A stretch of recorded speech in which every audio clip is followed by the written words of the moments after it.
Day 3 begins with a facilitated session, with a vote being cast to focus discussion areas. Who wants to talk about the challenge, continuity, my project as a self-sustaining process?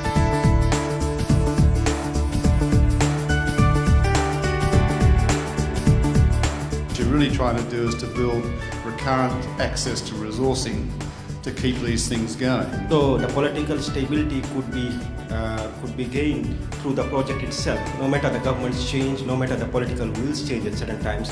We need to go a little bit further. The fact that you, through the GF project, you're engaging the communities, you're giving them status, you're allowing the communities to speak. Try to establish results that are beyond any project, like for the ecosystem. I think it's very important to put an economic value on the ecosystem, and therefore thereby comes the sustainability. Sometimes we take and do a TDA and SAP in 4 years when we already know the answers. And what we're doing in those 4 years is we're building stakeholder commitment and stakeholder ownership. And we developed a TDA in 18 months. I defy anybody to have developed one for the South China Sea in less than 18 months. And what we're facing here is desperation. People willing to have more results, people struggling to get results. So we have to balance out, and that's what is here. And by the way, John, we built a SAP TDA in 15 months in the humble current. We've struggled in many of these before to get a proper forum for people to speak and speak about what was of interest to them.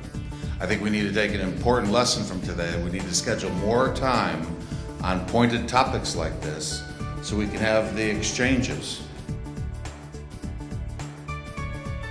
With little time to waste, the next plenary is a report back from the GEF Secretariat.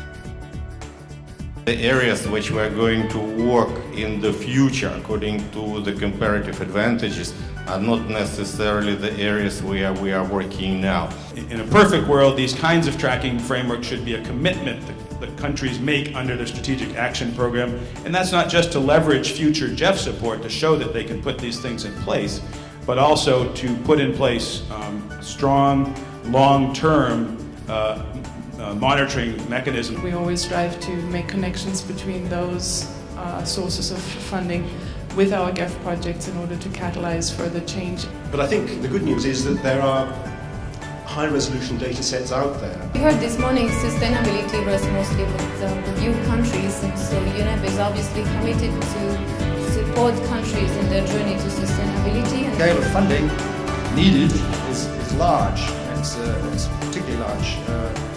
And therefore we need to work towards mobilizing other sources of cash, notably public investments. The showcasing of the new IW Learn Community of Practice networking platform shares the vision of bringing the portfolio closer together.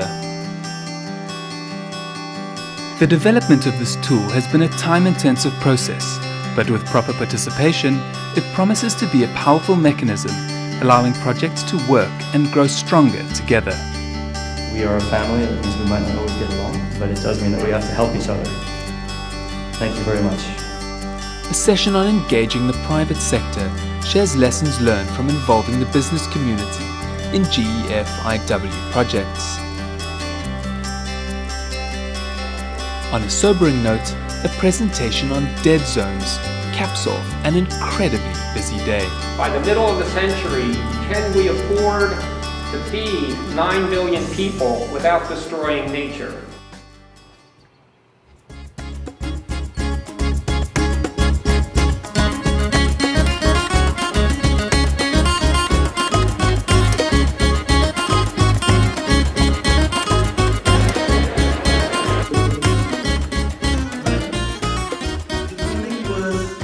It is my pleasure to welcome all of you on behalf of Dubrovnik, Neretva County, here in Dubrovnik. The occasion of the 6th GEF International Waters Conference, and of course in recognition of the 20th anniversary of the Global Environment Facility. The main strength of the GEF, and that's why we can put $5 billion on the table in a couple of weeks from now, is the quality of what we together do.